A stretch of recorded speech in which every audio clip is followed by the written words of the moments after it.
Hello students, good morning. My self doctor Amit Upadhyay, team CLC Sikar. तो I hope आपका test better हुआ होगा। उसमें अगर कोई मिस्टेक्स हुई है तो उसे आप वापस इंप्रूव करने की कोशिश करें। बार बार NCERT को अच्छे से पढ़ते रहें, एक एक चीज़ को कंसेप्ट क्लियर करें, क्वेश्चन ज़्यादा से ज़्यादा हो सके सॉल्व करें। आप CLC जो मॉड्यूल और जो भी आपको स्टडी मटेरियल क्वेश्चन बैंक जो प्रोवाइड करा रही उसका पूरा यूज़ कीजिए और अपने कॉन्सेप्ट को और बेटर बिल्डअप कीजिए और अपनी तैयारी नीट के थ्रू और बेस्ट करने की कोशिश कीजिए। तो आज अपन शुरू कर रहे हैं चैप्टर नंबर 4। पहला था पाचन तंत्र, डाइजेस्टिव सिस्टम, दूसरा था रेस्पिरेटरी सिस्टम, तीसरा था सर्कुलेटरी सिस्टम। 3 सिस्टम हम पढ़ चुके हैं शरीर के। ये चौथा सिस्टम है जिसका नाम है उत्सर्जन तंत्र। क्या नाम है?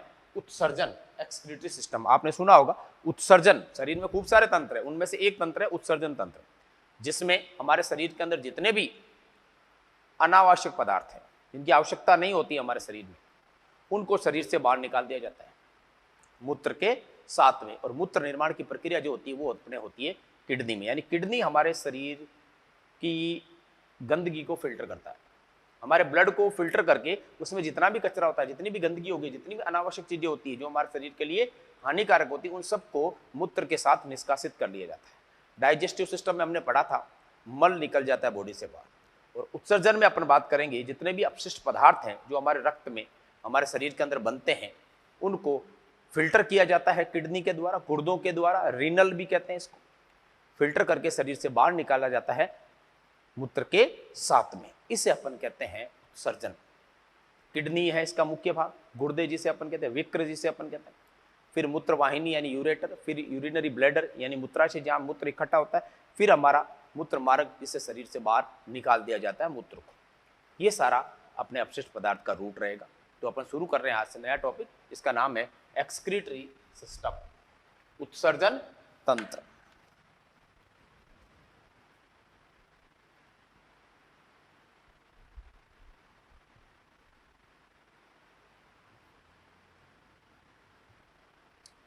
उत्सर्जन तंत्र बोले तो एक्सक्रीटरी सिस्टम। चलिए सबसे पहले बात करते हैं उत्सर्जन क्या है। भाई उत्सर्जन पढ़ रहे हैं तो सबसे पहले अपन को ये तो बताओ ना उत्सर्जन क्या है। क्या है परिभाषा, क्या है इसकी? बोले तो अंग्रेजी में कहते हैं एक्सक्रीशन। क्या है एक्सक्रीशन? क्या है उत्सर्जन? क्या है? तो इसकी परिभाषा अपन लिखते हैं, शरीर में बनने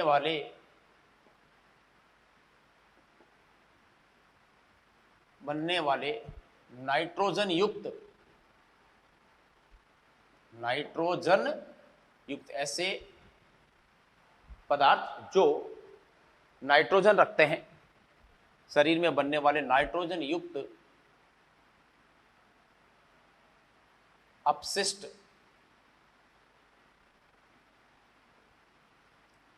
पदार्थों का निष्कासन करना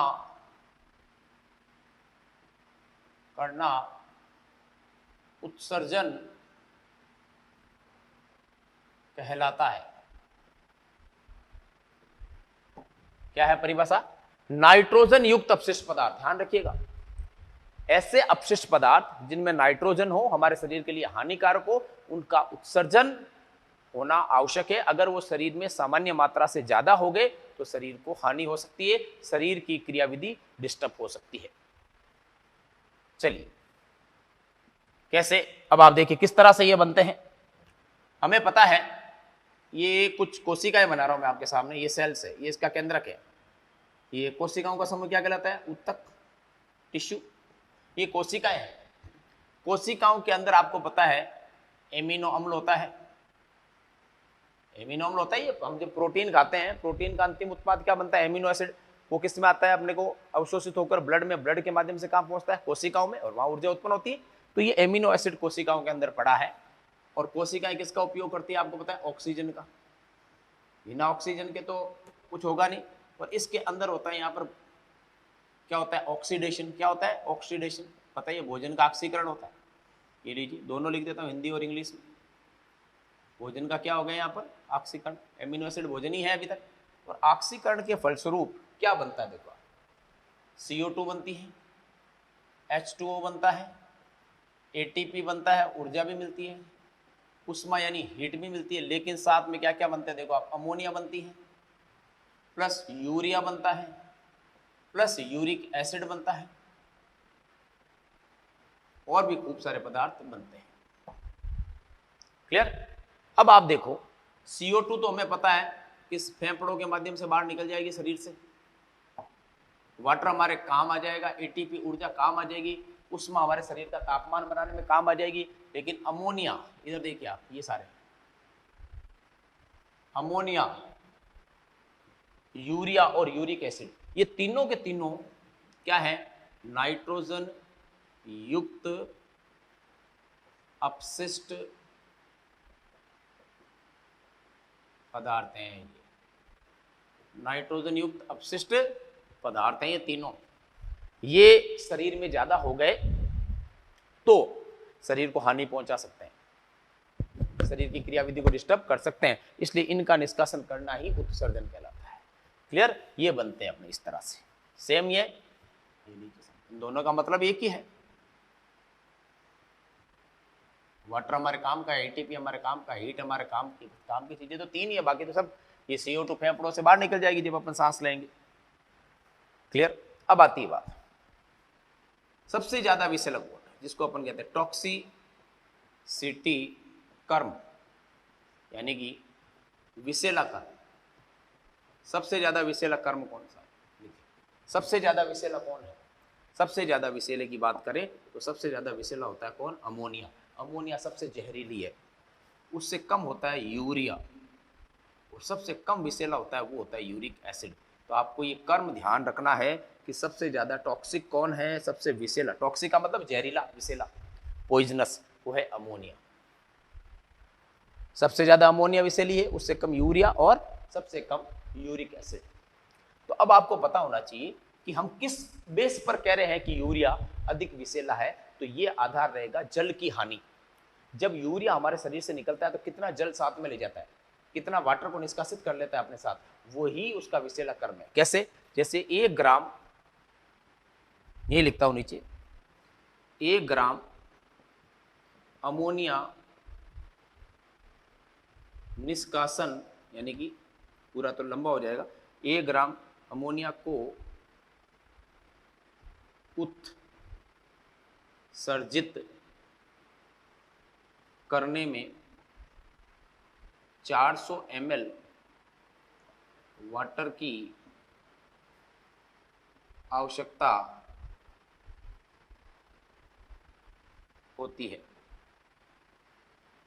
कितनी, 1 ग्राम यूरिया को उत्सर्जित करने में कितने वाटर की आवश्यकता कितनी है, 400 ml, लगभग आधा लीटर।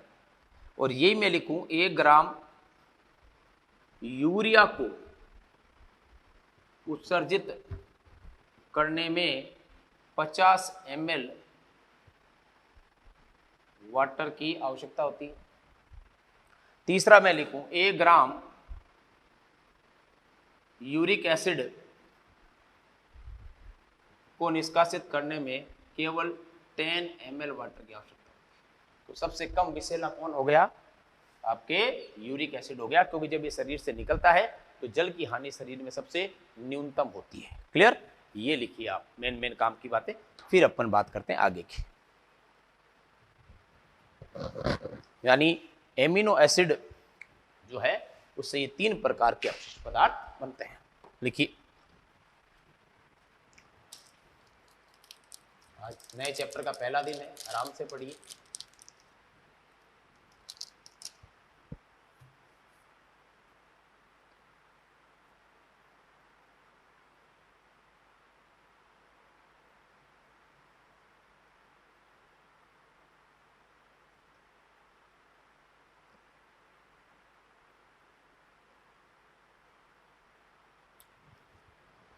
ओके साहब, चलिए आगे बढ़ते हैं। तो हमें पता चल गया उत्सर्जन की परिभाषा, ये थी परिभाषा।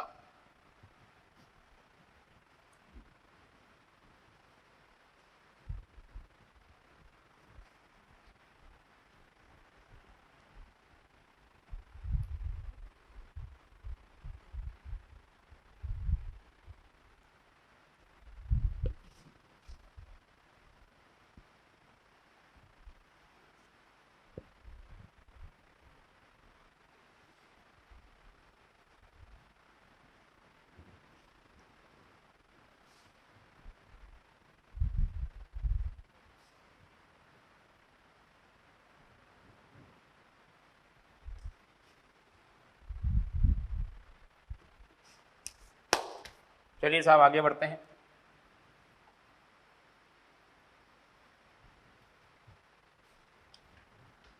अगली बात है जो आपके बहुत इंपॉर्टेंट है, मांसाहारी जंतु जो होते हैं,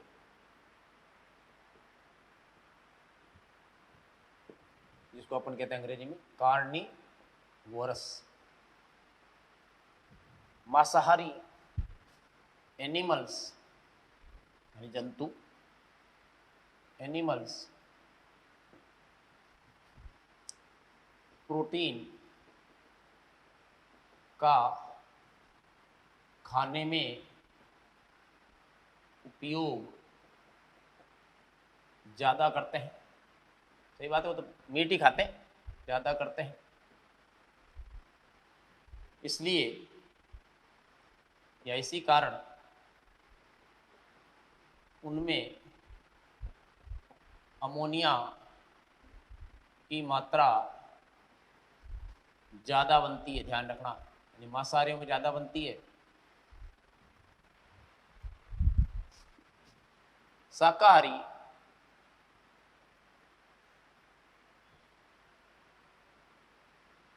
यानी ओमनिवोरस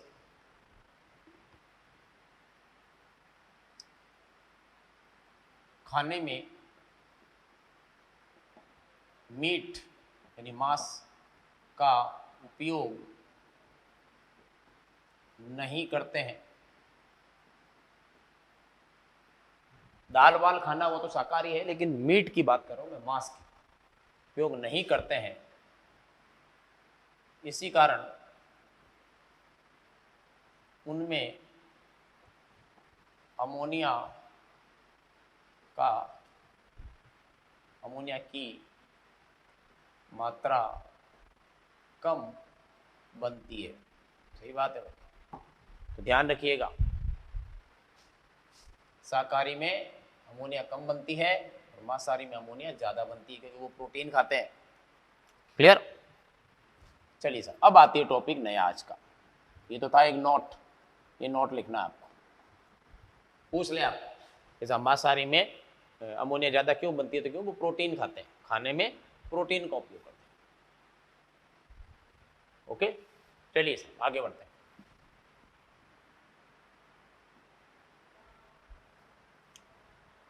नाइट्रोजन युक्त अपशिष्ट पदार्थों के उत्सर्जन के आधार पर जंतुओं को 3 मुख्य श्रेणियों में बांटा गया है। कैसे, देखिए, नाइट्रोजन युक्त अपशिष्ट पदार्थ हमारे पास मुख्य रूप से 3 है, अमोनिया, यूरिया और यूरिक एसिड। अब कौन सा जंतु अमोनिया का उत्सर्जन करता है, कौन सा जंतु यूरिया का करता है और कौन सा जंतु यूरिक एसिड का करता है, तो तीनों को अलग अलग श्रेणियों में बांट देते। अमोनिया का उत्सर्जन करने वाले जंतुओं को अपन कहेंगे अमोनोटेलिक। क्या कहेंगे? अमोनिया उत्सर्जी या अमोनोटेलिक। यूरिया का यूरियोटेलिक, एमिनो एसिड का हो तो यूरिकोटेलिक। यानी 3 अलग श्रेणियां बनाएंगे जो नाइट्रोजन अपशिष्ट पदार्थ के आधार पर आधारित होगी। तो देखो, नाइट्रोजन अपशिष्ट पदार्थों के आधार पर अपने 3 श्रेणियां बनाई। एक जो अमोनिया यानी कि अमोनिया का उत्सर्जन करने वाले जंतु ही करेंगे, उसे अपन क्या कहेंगे? अमोनोटेलिक। ध्यान रखिए, क्या कहेंगे? अमोनोटेलिक, जो अमोनिया का उत्सर्जन करेंगे। दूसरा, यूरिया का उत्सर्जन करने वाले, उनको अपन क्या कहेंगे? यूरियोटेलिक। यूरिया का उत्सर्जन करने वाले को क्या कहेंगे अपन? यूरियोटेलिक। आगे लिखने की जरूरत नहीं, आप समझ गए होंगे इसका मतलब, करने वाले जंतु लिखने की जरूरत नहीं है, समझ गए। तीसरा है यूरिक एसिड का उत्सर्जन करने वाले जंतु, उसको आप क्या बोलोगे? यूरिको, को लगाना, देखो इसमें ई है, इसमें आई है, कोटैलिक, यूरिकोटैलिक। तो तीन हो गए, अमोनोटैलिक, यूरियोटैलिक एंड यूरिकोटैलिक। ये अमोनिया का उत्सर्जन करने वाले, वो। अब अपन इसके लेते हैं एग्जाम्पल, उदाहरण, कि कौन से अमोनोटैलिक होंगे और कौन से यूरियोटैलिक होंगे और कौन से, बिल्कुल। पहली बात, इनके शरीर में अमोनिया NH3 की मात्रा ज्यादा होने के कारण, ज्यादा बनने के कारण यह अमोनिया का उत्सर्जन, इनमें किडनी विडनी तो होती नहीं बेचारों में, अमोनिया का उत्सर्जन शारीरिक सतह, अंग्रेजी में कहते हैं जिसको बॉडी, सतह को क्या कहते हैं? सरफेस, यानी चमड़ी के ऊपर से डायरेक्ट निकाल देते हैं, मतलब कोई किडनी विडनी में जाने की जरूरत नहीं है, लीवर फीवर में, जहां से बड़ा सेल में वहीं त्वचा से बाहर आ जाएगा, शारीरिक सतह से बाहर आ जाएगा। जैसे विसरण विधि, जानते हो ना विसरण? क्यों भाई लोगों, बॉटनी में पढ़ा होगा, केमिस्ट्री में पढ़ा होगा, डिफ्यूजन मैं बता देता हूं नहीं तो। विसरण का मतलब होता है अधिक सांद्रता से कम सांद्रता की ओर, यानी शरीर में मात्रा अमोनिया की ज्यादा है और बाहर पानी में कम है, तो कहाँ आ जाएगा? शरीर से पानी में आ जाएगा। जैसे ऊपर पानी की टंकी भरी है, नीचे नल चलाते हैं, ऊपर प्रेशर ज्यादा है, नीचे पानी आएगा, तो विसरण ही है, हायर टू लोअर ही हुआ। विसरण विधि से होता है। कौन सी विधि से? विसरण विधि से होता है। ध्यान रखिएगा, शारीरिक सतह, दो चीजें याद रखनी है, शारीरिक सतह और कौन सी विधि? विसरण, ये दो रट के रखनी है भाई आप, तो अंदर अमोनिया ज्यादा है। अब लेते हैं अपन इसके एग्जाम्पल, ये तो एक परिभाषा हो गई इसकी, अब ले लेते हैं एग्जाम्पल। पहला एग्जाम्पल है इसका, वो लिखिए आप, जलीय उभयचर। जलीय जो जल में रहते हैं, उभयचर, उभयचर कौन से? जो जल और थल दोनों पे निवास करते हैं, उनको अपन क्या कहते हैं? उभयचर। जैसे मेंढक हुआ उभयचर, लेकिन मेंढक इसमें नहीं आएगा, ध्यान रखना, मेंढक किसी और में आएगा। मेंढक की जो लार्वा अवस्था होती है उसको अपन कहते हैं टेडपोल, वो लार्वा अवस्था यानी उसकी प्रारंभिक अवस्था जो होती है उसकी विकसित वाली, वो इसमें आएगी। जलीय इंग्लिश में लिखेंगे अपन, जलीय को क्या कहते हैं? एक्वाटिक। क्या कहते हैं? एक्वाटिक, आता है ना एक्वाफ्रेश। और उभयचर को अपन कहते हैं एम्फीबियन। क्या कहते हैं? एम्फीबियन। पता ही आपको, ये तो अपन इतना पढ़ाया था। उभयचर जो जल और थल दोनों पे। और इसका दूसरा उदाहरण वो है टेडपोल। क्या नाम है? टेडपोल। टेडपोल, ये आगे वेस्ट होकर क्या बनेगा पता है आपको? मेंढक। लेकिन मेंढक इसमें नहीं आता है, मेंढक इसमें आता है यूरिया। दूसरा उदाहरण, जलीय कीड़े मकोड़े, जो जल में रहते हैं, जलीय कीड़े मकोड़े, इसको अपन कहते हैं एक्वेटिक इंसेक्ट। क्या कहते हैं? एक्वेटिक इंसेक्ट्स, कीड़े मकोड़े। अगला उदाहरण लिखिए आप, ये हो जाएंगे आप अस्थिल मछलियां। अस्थिल, ध्यान रखिएगा, बहुत इंपॉर्टेंट है, करो क्वेश्चन, ये पूछा गया कई बार। अस्थिल मछलियां, अस्थिल मछलियां मतलब ऐसी मछलियां जिनका अंत्य कंकाल हड्डियों का बना हो, अस्थियों का बना हो, उसे कहते हैं अस्थिल मछलियां।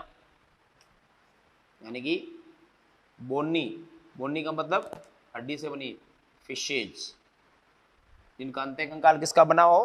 हड्डियों का, अस्थियों का बना हो। क्लियर? अगला एग्जाम्पल मैं यहाँ लिख नहीं पाऊंगा, जगह नहीं है, ये लिख रहा हूं। अगला एग्जाम्पल, कुछ संघ है जिनको आपको याद रखना है। कौन कौन से संघ? प्रोटोजोआ, दूसरा पोरीफेरा, ये संघ है जो आगे अपन पढ़ेंगे टेक्सोनोमी में, आपको नाम याद रखने हैं। इसका दूसरा नाम है स्पंज, तीसरा नाम है सिलेंट्रेटा और चौथा नाम है टीनोफोरा। इसमें सी साइलेंट है, टीनोफोरा। फोरा। ये सारे एग्जाम्पल आ गए साहब इसके। ये संघ सारे सारे संघ है, कौन कौन से संघ? प्रोटोजोआ संघ, पोरिफेरा संघ, सिलेंट्रेटा और संघ टिनोफोरा। इनमें भी नाइट्रोजन वेस्ट कौन सा होगा? आपके अमोनिया होगा। ये उदाहरण लिखिए आप, फिर मैं इसके उदाहरण लिखता हूँ आपके। इधर लिख दो इसके, किसके? यूरियाटेलिक। इधर जगह नहीं है, आप देखिए, ये लिखिए, अलग कलर चेंज कर लेते हैं। अब यूरिया का उत्सर्जन करने वाले कौन कौन से देखिए आप। पहला उदाहरण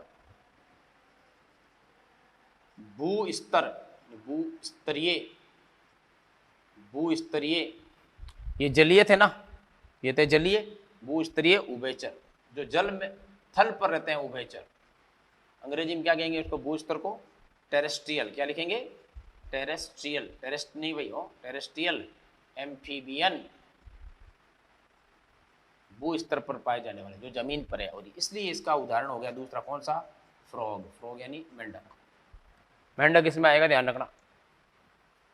और बताओ मेरे को। शार्क मछली, एक कौन सी? Shark fish.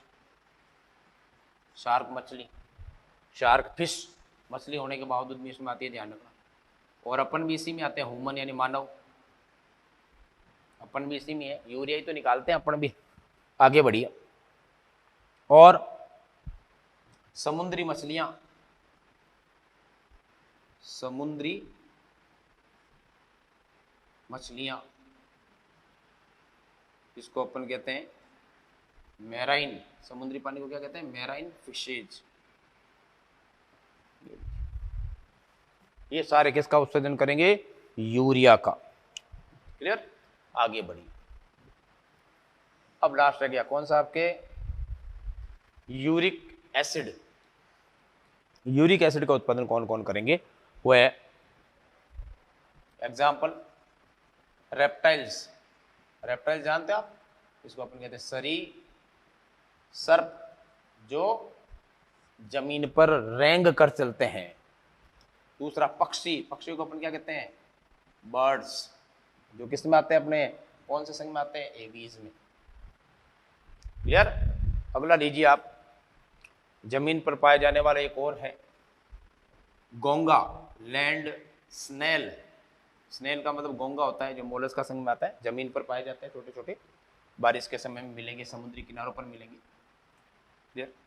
अब लिखिए, इनमें नाइट्रोजन, इनमें uric acid, uric acid paste,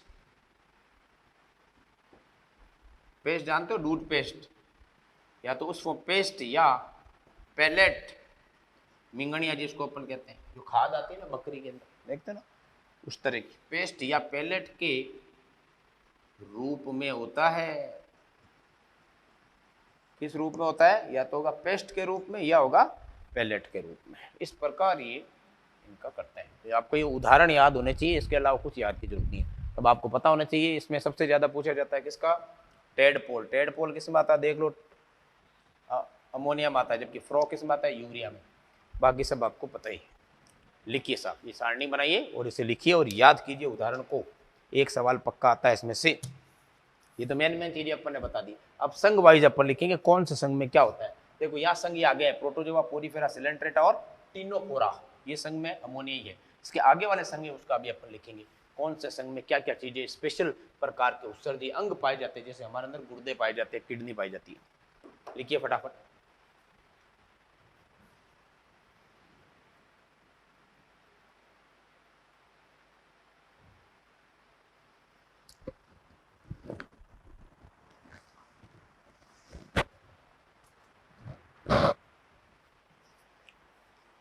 हो गया साहब? ओके,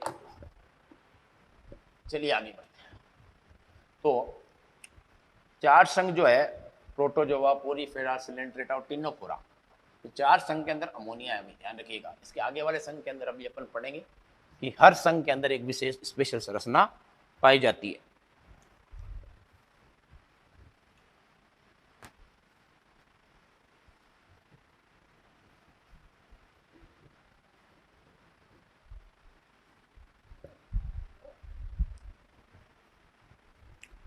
पढ़ाई का जो लेवल है वो हाई रखा गया है, सो दैट आपको क्वेश्चन पीएमटी के सॉल्व करने में कोई दिक्कत ना हो।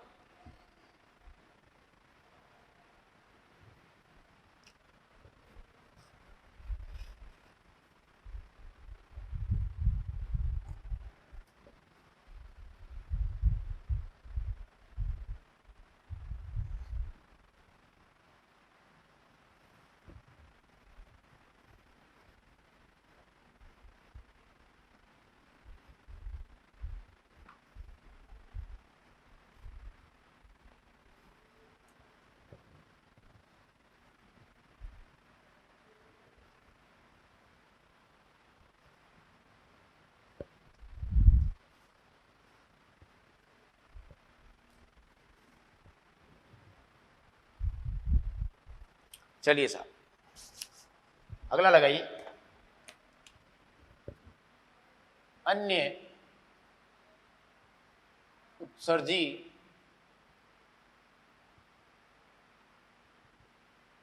अंग।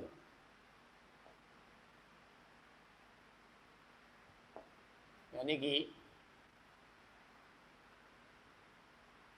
अदर एक्सक्रीटरी ऑर्गन्स, अन्य उत्सर्जी अंग। कैसे? एक तरफ मैं लिख रहा हूं आपके संघ, संघ यानी अपन क्या कहते हैं इसको, फाइलम। दूसरी तरफ लिख रहा हूं मैं उत्सर्जी अंग यानी एक्सक्रीटरी ऑर्गन का नाम। क्लियर? तो सबसे पहले संघ लिखते हैं अपन प्लेटी हेलमिंथीज। क्या नाम है? प्लेटी हेलमिंथीज। ये अपन टैक्सोनॉमी पढ़ेंगे ना, तब ये पढ़ेंगे संघ सारे, ध्यान रखिएगा। पहला कौन सा आ गया कि प्लेटी हेलमिंथीज, और इस प्लेटी हेलमिंथीज के अंदर और उसी के साथ में सबके एक साथ ले रहा हूं मैं रोटीफर्स, सबको एक साथ ले लिया ताकि आपको कोई दिक्कत नहीं आए। रोटीफर्स, और आपके तीसरा जो है वो आपके है सिफेलो। अगर रोटी, इसका एक उदाहरण ले लेते हैं साहब, प्लेनेरिया। ये लीजिए प्लेनेरिया, जिसमें सबसे ज्यादा पुनरुद्भवन की क्षमता पाई जाती है। जैसे मान लो कि छिपकली की पूंछ आपने काट दी, कितनी तेजी से वापस बनती है, वैसे ही प्लेटी हेलमिंथीज के अंदर एक सदस्य है जिसका नाम है प्लेनेरिया। इसमें सबसे ज्यादा पुनरुद्भवन की क्षमता होती है पूरी एनिमल के अंदर। सबसे ज्यादा जो फास्ट, जो रैपिड, तेजी से जो पुनरुद्भवन होता है वो प्लेनेरिया में होता है। रोटीफर, दूसरा मैंने क्या लिखा है? रोटीफर। रोटीफर के अंदर आप देखो कुछ ज्यादा इंपॉर्टेंट चीजें नहीं आती। तीसरा जो है, मैंने सारे उदाहरण एक जगह कर दिए, आपको कभी कोई दिक्कत आने का सवाल ही नहीं पड़ता। तीसरा है, उसका नाम है कुछ एनेलिडा के सदस्य। एक संघ आएगा आगे, कुछ एनेलिडा के सदस्य